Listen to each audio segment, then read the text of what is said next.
تبھی اللہ تعالیٰ نے قرآن میں جس نعمت کو سب سے بڑی نعمت قرار دیا ہے نا، وہ ہے حکمت.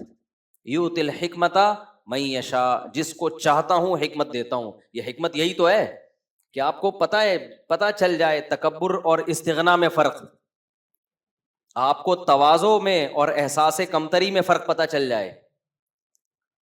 استغنا الگ چیز ہے،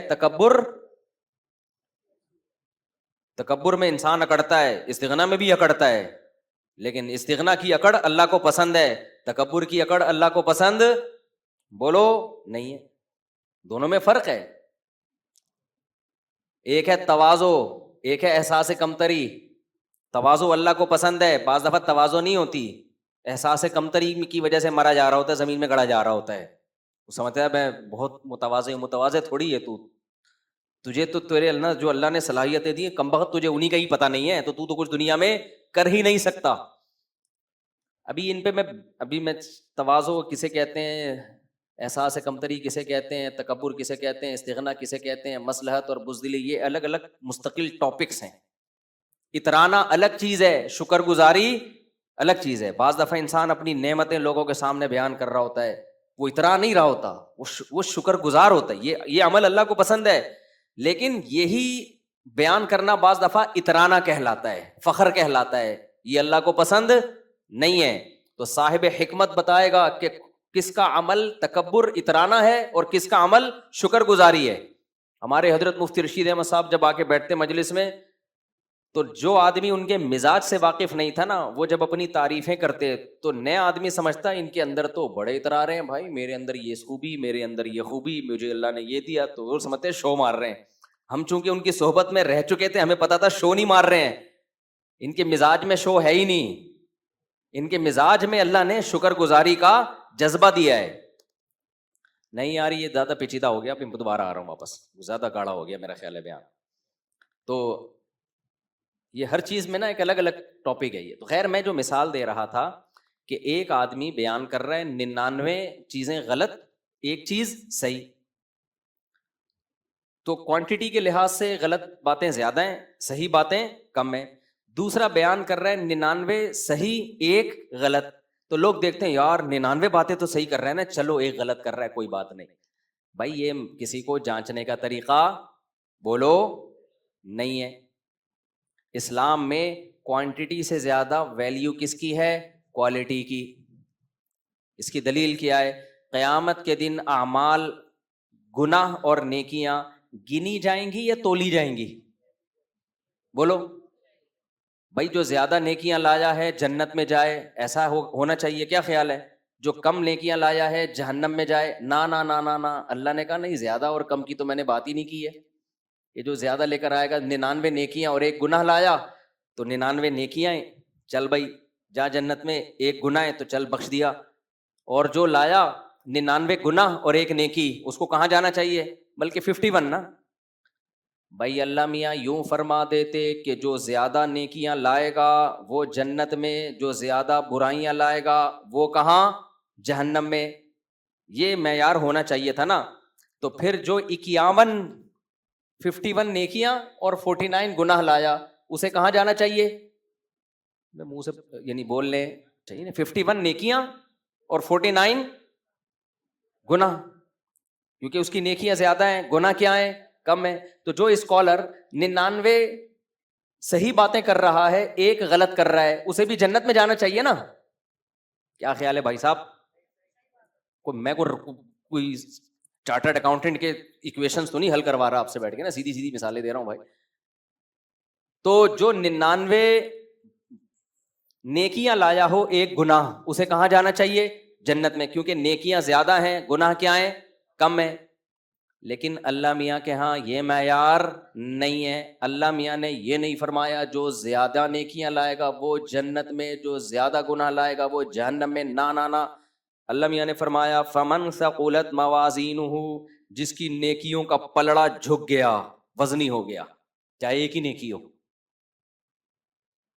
بعض دفعہ ایک ہی نیکی اتنی بھاری ہوگی، اور جس کے گناہوں کا پلڑا جھک گیا، پلڑے پر ہوگا، سمجھتے ہو؟ پلڑے پر ہوگا حساب کتاب. اب اس میں مبہم رکھ دیا کہ بھائی ایک گناہ ہو سکتا ہے وزنی بہت ہو سکتا ہے، وہی ساری نیکیوں کو کھا کے ختم، اور ایک نیکی ہو سکتا ہے ایسی خاندانی وزن ویٹ اتنا ہو کہ سارے زندگی کے گناہوں کو اژدہے کی طرح کھا کے ختم. تو اس سے پتا چلتا ہے بھائی جو اسکالر 99 غلط باتیں کر رہے ہیں ایک صحیح کر رہے ہیں، تو اس کا مقابلہ اس سے نہیں کرانا جو 99 صحیح کر رہا ہے ایک غلط. نہ دیکھنا ہے کہ وہ جو ایک غلط ہے اس کا ویٹ کتنا ہے. اگر 99 صحیح ہے ایک غلط ہے لیکن وہ غلط بہت وزنی ہے تو وہ ایک غلط بھی اس اسکالر کے گمراہ ہونے کے لیے کافی. اب میں مثال سے سمجھاتا ہوں. مثال کے طور پر آپ نے یوٹیوب پہ کسی اسکالر کو دیکھا کہہ رہے ماں باپ کے سامنے اف نہ کرو، آپ نے کہا یار یہ اسکالر یہ بات کیا کرتا ہے، بالکل ٹھیک، زبردست بات کی. بیوی سے محبت کرو، غلط ہے صحیح ہے، یار یہ ہمیشہ میاں بیوی کے حقوق پر اچھی بات کرتا ہے. عورت کو کہتا ہے کہ شوہر کی اطاعت کرو، شوہر کو کہتا ہے بیوی سے محبت کرو، زبردست، خاندانی ہو گیا. حج کیا کرو، عمرہ کیا کرو، نماز پڑھا کرو، زکوٰۃ، یار ساری باتیں تو صحیح ہیں، مولوی پتہ نہیں اس کے پیچھے کیوں پڑ گئے ہیں. ایک بات وہ صرف غلط کرتا ہے، وہ یہ کہ اللہ کے سوا کسی اور کو بھی پکارا کرو. بھائی یا اللہ مدد کے ساتھ یا رسول اللہ مدد بھی چلتا ہے.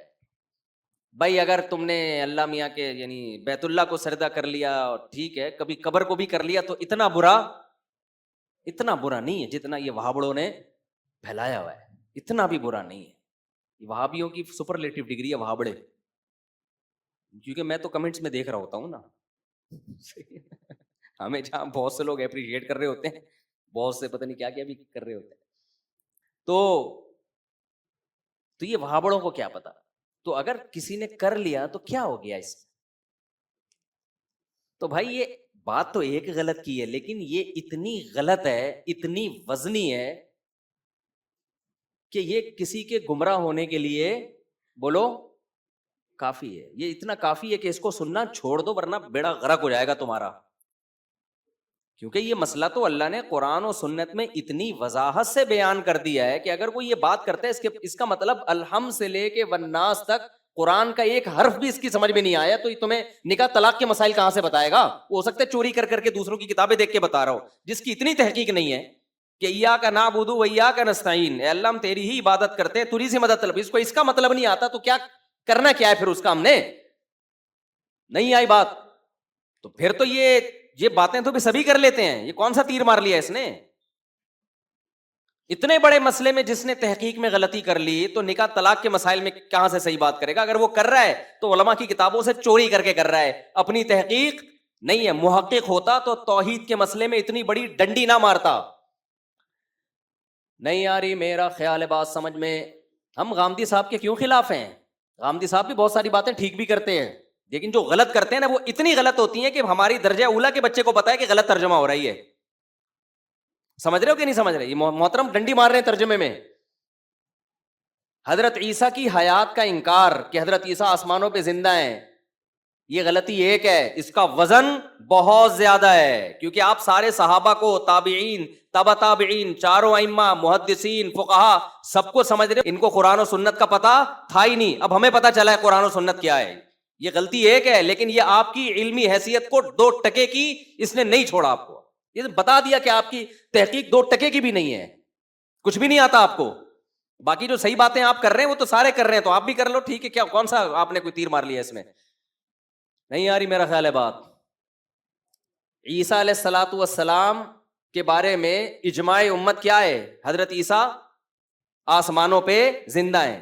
اب ہم جب اس میں سختی کرتے ہیں نا کہ یہ مسئلہ اجماعی ہے، غامدی صاحب نے جو اس کی مخالفت کی ہے غلط ہے، تو لوگ کہتے ہیں دیکھو غامدی صاحب کتنی محبت سے سمجھاتے ہیں اور یہ مولوی کیسے جذباتی ہوتے ہیں. کیونکہ ہمیں اس مسئلے کے ویٹ کا اندازہ ہے اس لیے جذباتی ہوتے ہیں. وزن کا اندازہ ہے. جس نے تھوڑا سا بھی قرآن پڑھا ہو، حدیث پڑھی ہو، اس کو اس مسئلے کے ویٹ کا بولو اندازہ ہے کہ یہ کتنا وزنی ہے. اتنا ہلکا نہیں ہے جیسے آپ نے اڑا دیا اس کو تو ایکچولی کر کے. نہیں آئی میرا خیال ہے بات. یہ تو اجماعی عقیدہ ہے بھائی. اور قرآن کہہ رہے جو اجماع امت کے خلاف چلے گا نولیہ ما تولا، جہاں جا رہے ہیں ہم جانے دیں گے اس کو. یہ بڑی سخت دھمکی ہے.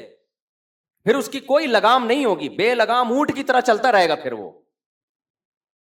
اتنا غلط ترجمہ، اتنا توڑا موڑا ہے آیت کو. اب جن کو نہیں آتا ترجمہ وہ تو کہیں گے کہ یار تحقیق ہے، جنہوں نے پڑھا ہوا ہے وہ کہیں گے بھائی آپ چھوٹی غلطی کر لیتے یار، رفع الیدین کے مسئلے میں کر لیتے، زور سے آمین آہستہ آمین، یہ جھگڑے چل رہے ہیں ہمیشہ سے، کر لیتے.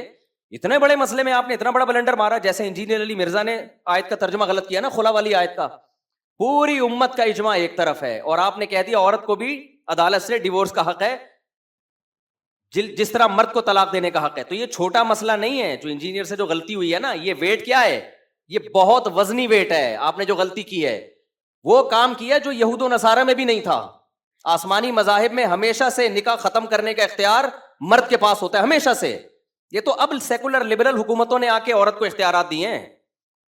تو یہ مسئلہ ایک ہے، لیکن یہ آپ کی علمی شخصیت کو 2% کا نہیں چھوڑتا. اس سے پتہ چلتا ہے آپ کی علم کی حیثیت 2% کی نہیں ہے. پتہ ہی نہیں آپ کو قرآن و سنت میں لکھا ہوا کیا ہے، تو آپ باقی مسائل میں جو پیچیدہ ہیں ان میں کیا تحقیق کرو گے. تو بعض دفعہ مسئلہ ایک ہوتا ہے، وزن اس کا بولو بہت ہیوی ہوتا ہے.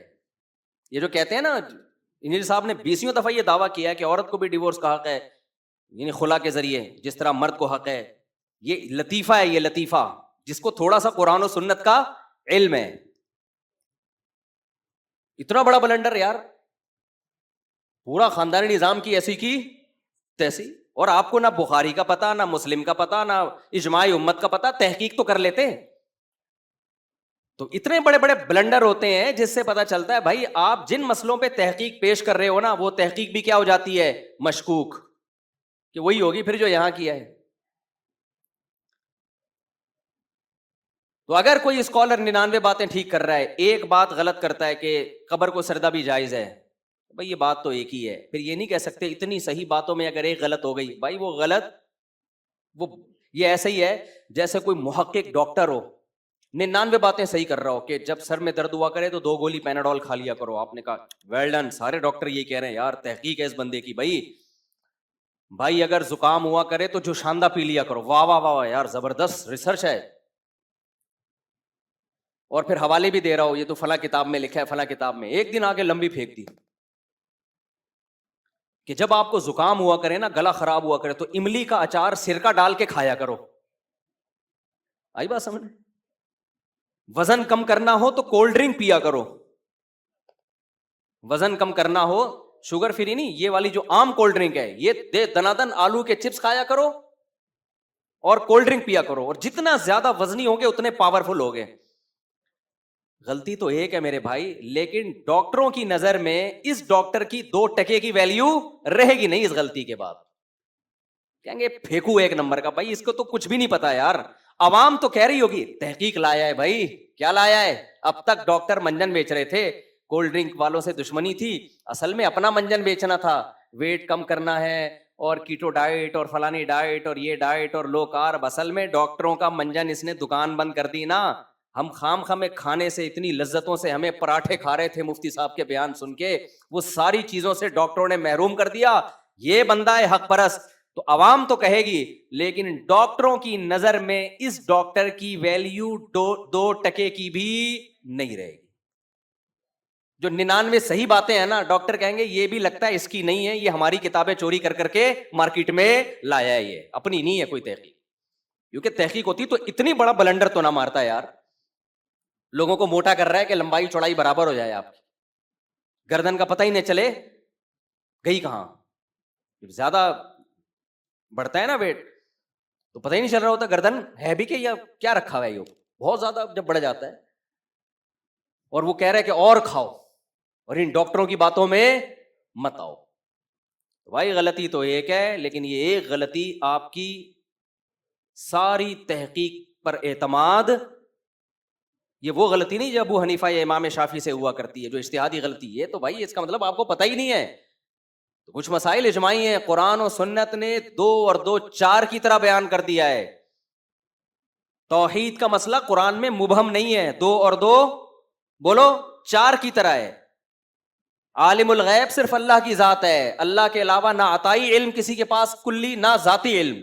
یہ جو لوگ تعویل کرتے ہیں بھائی اللہ کے پاس، اللہ عالم الغیب ہے، سب کچھ پتا ہے اپنی، لیکن اپنی عطا سے اس نے نبی کو بھی سارا علم غیب دے دیا ہے. جو یہ باتیں کرتے ہیں قرآن کا ترجمہ ہی پڑھ لو بھائی. لو كنت اعلم الغیب لاستكثرت من الخیر. نبی کہتے ہیں، اللہ کہتے ہیں نبی سے کہ آپ کہہ دو کہ اگر میرے پاس غیب کا علم ہوتا ما مسنی السوء، مجھے کبھی نقصان نہ ہوتا، کبھی بھی نقصان نہ ہوتا. تو چاہے وہ عطائی غیب ہو یا ذاتی ہو، اس سے کوئی فرق پڑا ہے؟ لوگ کہتے ہیں بھائی ہم جب کہتے ہیں نا نبی کے پاس بھی ما کانا یا وما یکون ہر چیز کا علم ہے اور اللہ کے پاس بھی ہے، تو اللہ اور نبی کے علم میں فرق کیا ہو گیا؟ کہتے ہیں اللہ کے پاس تو خود سے ہے اور نبی کے پاس اللہ کے عطا کرنے سے ہے. بھائی جب عطا کرنے سے آ گیا تو اب نقصان تو نہیں ہونا چاہیے نا کوئی. لیکن نبی کہتے ہیں مجھے نقصان ہوتے ہیں، اس کی پتہ ہے کہ بھائی میرے پاس اگر علم غیب ہوتا تو مجھے کل کا پتہ ہوتا تو میں نقصان ہونا ہی نہ دیتا. ابراہیم علیہ السلام کو اگر پتا ہوتا کہ بچہ ذبح کر رہے ہیں، نہیں ہوگا دمبا یا بکرا، تو یہ قربانی ہوتی؟ تو جو اتنی بڑی بڑی چیزوں کا انکار کر کے کہے کہ نبی کے پاس ما کانا یا وما یکون ہر چیز کا علم ہے، تو یہ آپ سے غلطی ایک ہوئی ہے، لیکن یہ اتنی وزنی ہے کہ آپ کی تحقیق پر اعتماد ختم کرنے کے لیے کافی ہے کہ بھئی آپ کو کخ بھی نہیں آتا قرآن و سنت کا، آپ قرآن و سنت کی تشریح کے علاوہ کوئی اور کام کرو، کائنڈلی آپ دوسری شادی کر لو، آپ یہ کام چھوڑ دو. آپ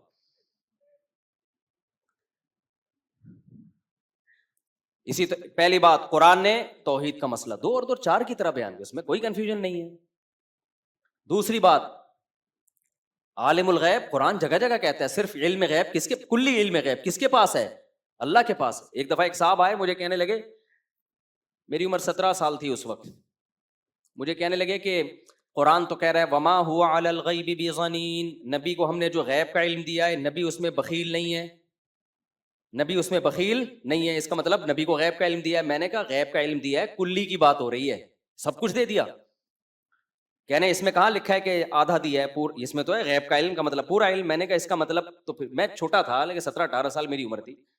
میں نے کہا حضرت اتنی سینس تو آپ میں بھی ہونی چاہیے کہ اگر اس آیت کا یہ مطلب ہے کہ نبی کے پاس غیب کا جو علم ہے اور قرآن کہہ رہے ہیں نبی اس میں بخیل نہیں ہے، اور اس سے سارا علم غیب مراد ہے، تو بخیل نہ ہونے کا مطلب پھر سارا علم غیب آپ نے امت کو بھی دیا ہے. پھر نہ دیا ہوتا تو یہ تو بخل معاذ اللہ لازم آئے گا نا. نہیں آئی میرا خیال ہے بات. بھائی اگر اس سے کلی علم غیب مراد ہے کہ ما کان وما یکون، جو ہوا جو ہو رہا ہے جو ہوگا سارا علم اللہ نے نبی کو دے دیا، اور اللہ یہ بھی کہہ رہے ہیں کہ نبی اس پہ بخیل نہیں ہے، بخیل نہ ہونے کا مطلب اسٹور کر کے نہیں رکھا ہوا ہے، تو مطلب پھر سارا امت کو بھی دیا نا آپ نے، تو اس کا مطلب ساری امت عالم الغیب ہے. پھر تو وہاں پھر یو ٹرن لیتے ہیں کہ ایکچولی یوں ہے، ایکچولی بھائی کیا سیدھا سیدھا، بھائی جتنا علم دیا اس پہ بخیل نہیں ہے، جتنا نہیں دیا وہ نہیں بتایا، جو دیا وہ امت میں شیئر کیا آپ صلی اللہ علیہ وسلم نے. سمجھتے ہو کہ نہیں سمجھتے ہو؟ اب کوئی اسکالر تحقیق لاتا ہے کہ نبی صلی اللہ علیہ وسلم انسان نہیں ہے، بشر نہیں ہے، آپ کو یار 99 باتیں تو ٹھیک کر رہا ہے نا، یہ ایک بات میں اس نے کہہ دیا بشر نہیں ہے، نور ہیں یا کوئی فرشتے ہیں. ارے بھائی جان یہ ایک بات غلط کر کے اس کی یہ اپنی ویلیو اب اس نے 2 ٹکے کی نہیں چھوڑی، کیوں؟ قرآن ایک جگہ نہیں جگہ جگہ کہہ رہا ہے انما انا بشر مثلکم، ان سے کہہ دو میں تمہاری طرح کا انسان ہوں. اعمال میں، اللہ سے تعلق میں، نبی میں اور ہم میں زمین آسمان کا فرق ہے. بشریت انسان جسے کہتے ہیں، آپ کے والد بھی انسان تھے، آپ کی والدہ بھی انسان تھی، اور آپ کی اولاد بھی انسان ہے جن کو سادات کہا جاتا ہے، سید کہا جاتا ہے. ہاں ہدایت کا نور ہے، ہدایت کا نور ہے بھائی، علماء بھی ہدایت کا نور ہوتے ہیں، قرآن بھی ہدایت کا نور ہے، اس میں نبی زیادہ نور ہیں، علماء نبی کی نسبت کم نور ہیں. جو بھی لوگوں کو سیدھا راستہ دکھائے گا وہ ہدایت کا نور ہے وہ. لیکن آپ ماہیت کے لحاظ سے تو بشر ہیں، سید البشر ہیں، تمام انسانوں میں سب سے افضل. آدم کی اولاد میں آدم علیہ السلام کو خلقہ من تراب، قرآن کہ ہم نے مٹی سے بنایا، اور آدم علیہ السلام کی اولاد میں اللہ نے ہمارے نبی کو پیدا کیا. تو جب آدم مٹی سے ہیں تو ہمارے نبی کیسے نور سے بن گئے بھائی؟ یہ 2 اور 2 4 کی طرح قائد ہیں. اب کوئی اسکالر 99 باتیں صحیح کر رہا ہے، ایک بات میں یہاں کے گڑبڑ کر رہا ہے، بھائی اس کا مطلب الحمد سے لے کے والناس تک اس نے قرآن سمجھا ہی نہیں ہے. تو 2 اور 2 4 کی طرح باتوں میں آپ گڑبڑ کر رہے ہو بھائی. اسی طرح ختم نبوت کا عقیدہ 2 اور 2 4 کی طرح ہی ہے. جب قرآن میں یہ ختم نبوت کی آیت نازل ہوئی، پوری امت نے یہی سمجھا لاسٹ میسنجر آف گاڈ محمد صلی اللہ علیہ وسلم. لو کان بعدی نبی لکان عمر، میرے بعد نبی ہوتا عمر ہوتے. حضرت علی سے آپ نے فرمایا کہ میری تم سے نسبت وہ ہے جو موسیٰ کو ہارون سے تھی، لیکن میرے بعد کوئی نبی نہیں ہے. کیا مطلب؟ اگر نبی ہوتے تو اللہ ایسا نبی بناتے جیسے موسیٰ کے ساتھ ہارون کو بنایا، کہ نبوت ختم، ہر طرح کی نبوت ختم. تبھی صدیوں سے امت اسی اجماعی عقیدے پہ رہی، بھائی اب کوئی نبی نہیں آ سکتا. اچانک ایک شخص اٹھتا ہے اور قادیانی کہتے ہیں یہ اللہ کا نبی ہے.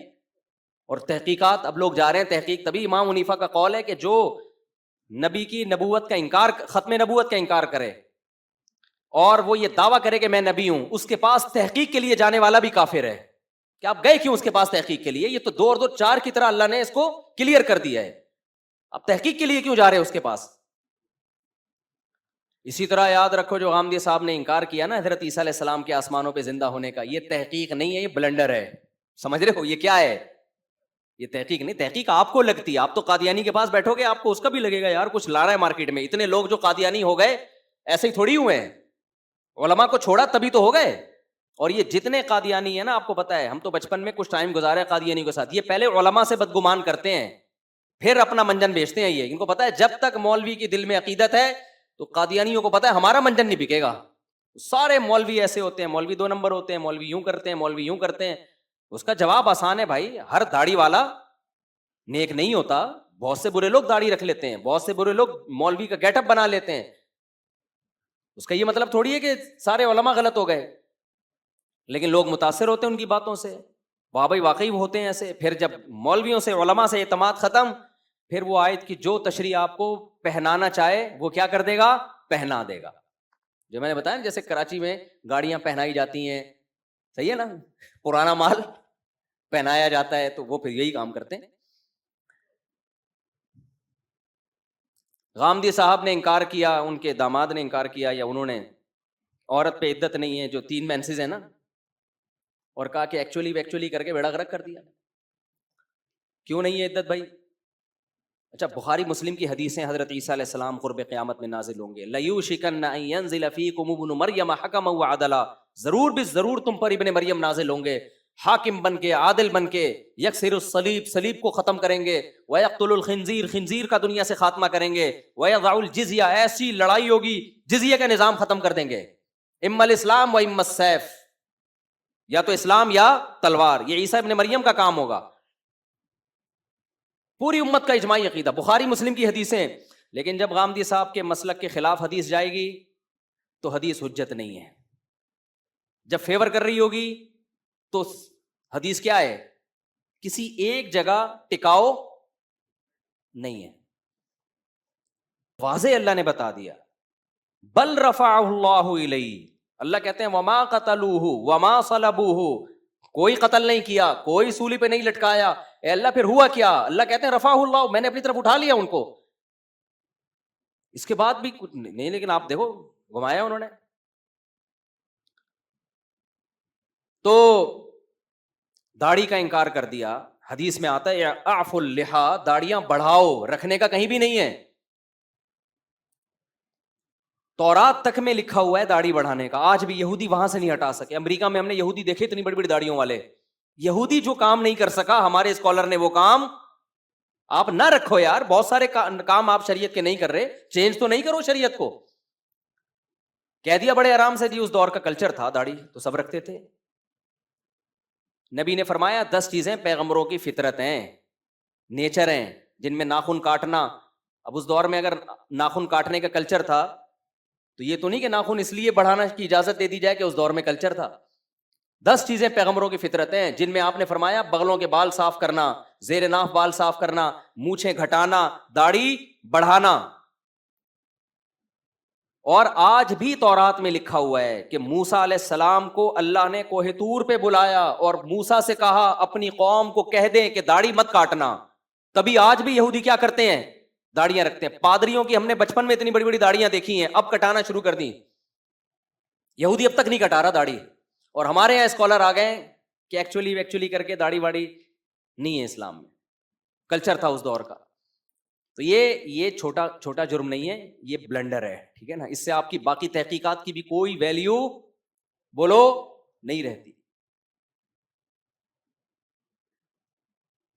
عدت کا انکار کر دیا ان کے داماد نے، یا انہوں نے خود، ابھی مجھے یاد نہیں، 2 سال پہلے کہ جی وہ 3 مینسز قرآن نے بیان کیا نا, 3 مینسز, عورت کو جب طلاق ہوتی ہے تو جب تک 3 مینسز کمپلیٹلی گزر نہیں جاتے وہ کہیں اور شادی بولو نہیں کر سکتے.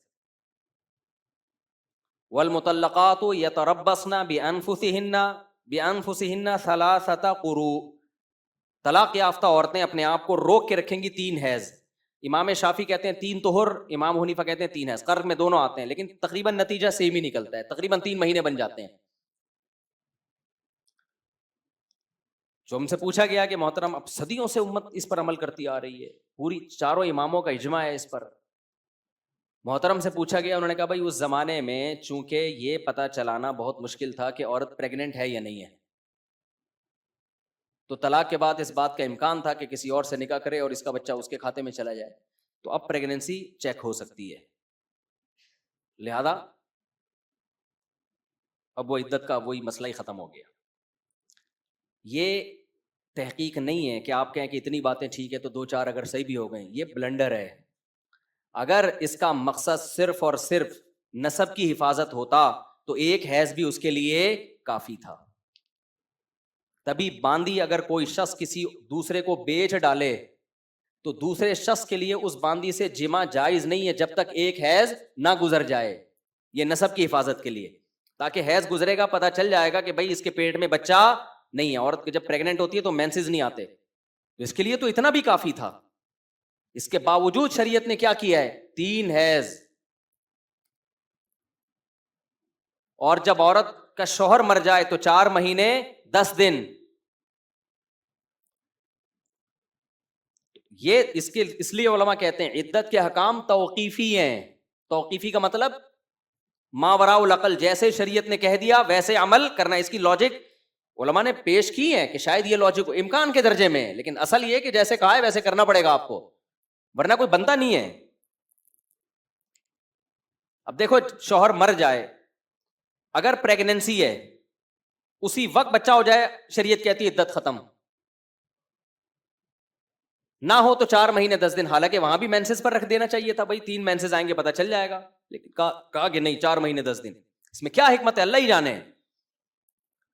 بہت ساری حکمتیں ہیں جو علماء نے بیان کی ہیں, لیکن ان حکمتوں پر حکم کا مدار نہیں ہے, مدار شرعی نصوص پر ہے.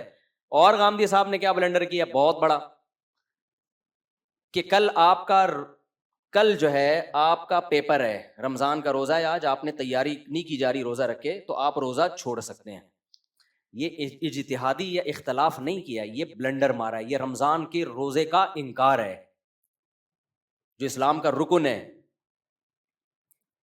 دلیل کیا دی ہے بھائی, سفر میں بھی تو اسی وجہ سے ہے نا کہ مشقت ہوتی ہے, ٹینشن ہوتی ہے. تو ٹھیک ہے بھائی, اگر ٹینشن ہو رہی ہے قوم کے مستقبل کے لیے. میں آپ سے ایک سوال پوچھتا ہوں, اگر سفر میں ٹینشن کی وجہ سے روزہ چھوڑنے کی اجازت ہے تو پھر جب ٹینشن نہ ہو تو رکھنا فرض ہونا چاہیے, کیا خیال ہے؟ بہت سے سفر میں غریب آدمی تو اس کو جہاز کے بزنس کلاس میں لے جاؤ, جس نے کبھی چنچی سے آگے کبھی سفر نہ کیا ہو, وہ تو کہے گا بھائی یہ سفر ہی رہے ہمیشہ. جب کراچی میں یہ بسیں آئی ہیں نا, گرین بس, نئی 50 روپے ٹکٹ تھا, ایئر کنڈیشن بس تھی, اب تو میرا خیال ہے سب ٹوٹ ٹاٹ گیا ہوگا.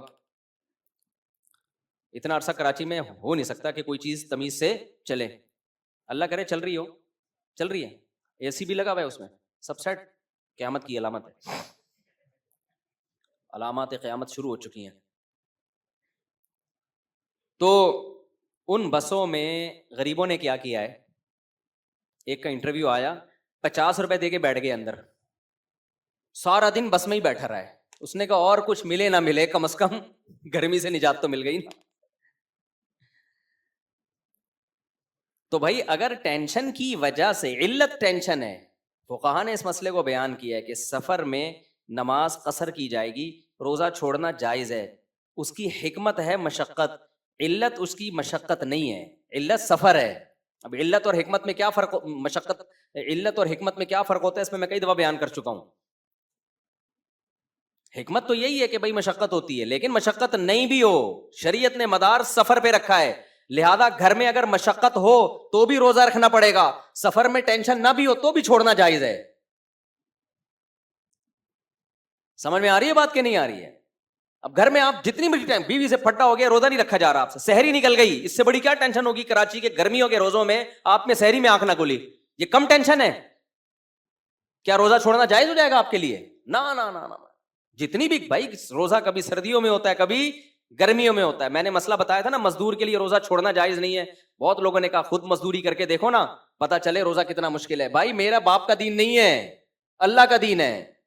روزہ رکھنے والے سارے بے روزگاروں کے لیے تھوڑی اللہ نے حکم دیا رمضان کے روزے کا. کوئی بے روزگار ہوگا, کوئی روزگار پہ ہوگا, کسی کی ٹف روزگار ہوگا, کسی کا ہلکا روزگار ہوگا. اس میں اللہ نے یہ تھوڑی کہ اتنے کلو اگر مشقت ہو رہی ہے تو روزہ چھوڑ سکتے ہو, اتنے کلو نہیں ہو رہی تو نہیں. یہ کون فیصلہ کرے گا بیٹھ کے؟ ایک اصول بنا دیا بھائی رمضان کا روزہ ہے تو ہے, صرف مریض, بیمار آدمی اور مسافر چھوڑ سکتا ہے, اس کے علاوہ کسی کو اجازت نہیں ہے. مزدور کو بھی رکھنا پڑے گا. تو کیا کرائیٹیریا ہے آپ کے پاس بھائی؟ ہاں مزدور کو ہلاکت کا خوف ہے تو علماء نے زبردست مسئلہ بیان کیا, بھائی رکھے روزہ, چھوڑنے کی دلیل نہیں ہے, لیکن جب ڈر ہو کہ میں بے ہوش نہ ہو جاؤں یا موت کا خطرہ لاحق ہو جائے تو پھر توڑ دے وہ, کیونکہ جان بچانا فرض ہے. اور جب بیمار ہونے کا خطرہ ہو تو بھی بیماری میں اللہ نے اجازت دی ہے, بیماری کا خطرہ بھی بیماری میں داخل ہے. رکھے روز رکھے روز توڑے, معاف ہے, چھوڑنے کی اجازت نہیں ہے اس کو. چھوڑ کس بیس پہ رہا ہے؟ یہ ہمارا دین تھوڑی ہم خود ہی اصول بنا بنا کے مارکیٹ میں پارسل کرتے ہیں. ورنہ مشقت کو اگر ایسے بے لگام چھوڑ دیا جائے, ایک آدمی کہہ رہا ہے کل میرا پیپر ہے, دوسرا کہہ رہا ہے آج میرا بیوی سے جھگڑا ہوا ہے, اگر میں نے روزہ رکھا کل تو طلاق کا خطرہ ہے مجھے, کیونکہ روزے میں میرا دماغ صحیح کام نہیں کرتا, کل طلاق ہو جائے گی, اس لیے طلاق سے بچنے کے لیے میں روزہ کیا کر رہا ہوں, چھوڑ رہا ہوں. اگلا کہے گا تو نہیں رکھے گا تو بیوی کہے گی ابھی کیا میں سمجھاؤں یار, چھوڑو. تو اس لیے علماء دین کے ٹھیکیدار نہیں ہیں لیکن چوکیدار ہیں. سمجھتے ہو؟ روزہ چھوڑنے کی, آپ کو رمضان کا روزہ چھوڑنے کی اجازت نہیں ہے. اور دین فقہا جو باقاعدہ پراپر وے میں فقہ پڑھتے ہیں نا, ان سے سیکھا کرو. قرآن حدیث کے نام پہ اسکالر تو بہت آ رہے ہیں کہ اسکالر نے اس رمضان میں بیان کیا کہ جو حاملہ عورت ہے اور دودھ پلانے والی وہ بھی روزہ چھوڑ سکتی ہے کیونکہ یہ بیماری ہے.